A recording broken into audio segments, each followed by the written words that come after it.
High, আমাদের এখন প্রত্যেকের ডায়েট চার্ট বলুন, মিল চার্ট বলুন, যাই বলুন না কেন, খাবারের তালিকায় একটা জিনিস আমরা খুব অ্যাড করেছি, সেটা হলো ফ্ল্যাক্সিড।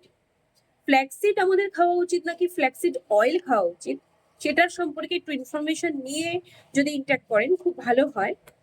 আমি বলবো না আমার কথা শুনুন, বাট ইনফরমেশনটা এটাই যে কোনটা খাওয়া উচিত, কি কারণে আপনি খাচ্ছেন, সেটা ফ্ল্যাক্সিডে পরিপূর্ণ হচ্ছে নাকি ফ্ল্যাক্সিড অয়েলে সেটা আমার বেশি ভালো কাজ দেবে, সেই জিনিসটার একটু ইনফরমেশন নিয়ে আপনারা সেই জিনিসটাকে ক্যারি করুন।